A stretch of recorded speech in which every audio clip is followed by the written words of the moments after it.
Now you really have to pity the person who wants to get a 1500 series pickup because there are so many options and all of them are really competitive, but you get one thing in common. They all have massive grills. It's a lot of grill. But anyway, this is the 2016 Ford F-150, and it continues on, the successes that this generation of truck has had for the past few years. Now, no major significant changes for 2016. You still have 4 engine choices. There's a naturally aspirated 3.5 liter V6, there's a twin turbo 3.5 liter V6, there's a twin turbo 2.7 liter V6, and there's a naturally aspirated V8.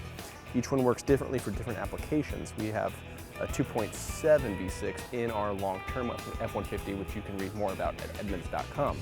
Now there's a lot of different configurations for these trucks in terms of bed length and cab sizing and wheels and four-wheel drive and trailer tow package, and it's really hard to go over each one and compartmentalize each one because there's simply so many.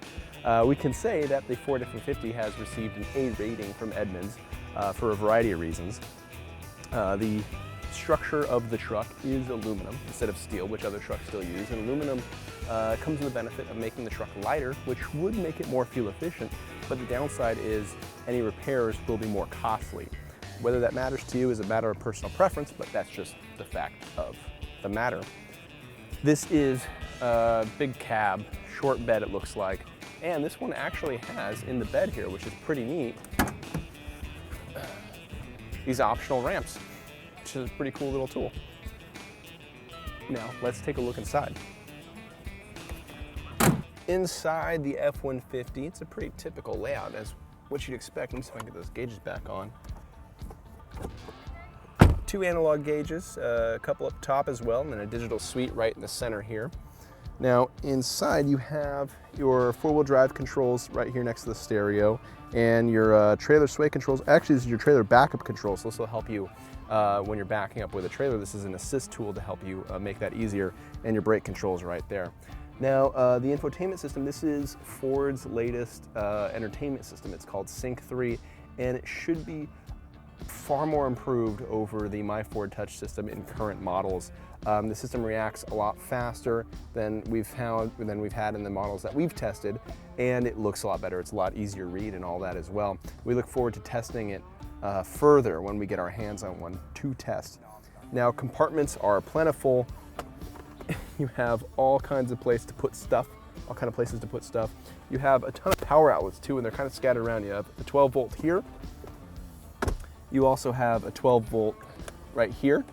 You have 2 USB ports and a power outlet, another 12 volt here, and a 3-prong plug there as well.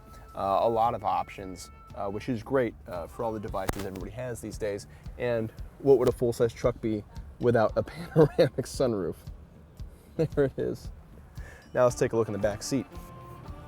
All right, and here we are in the back seat of the Ford F-150. There is a lot of space in these full-size pickup trucks, as you can see by looking at the floor and the legroom I have here. I can really stretch out back here, which is nice. Tons of headroom too, despite having the sunroof, which is also a nice thing, and more power outlets. Now you have rear vents, but you don't have rear AC controls, which is a bit of a bummer, but I'm sure they're optionable. You have a 12 volt and a 3-prong plug, if I can figure out how to open it, right there. This is fully equipped with a lot of space for 5 full-size adults, and plenty of power outlets for all their devices, phones, laptops, and what have you.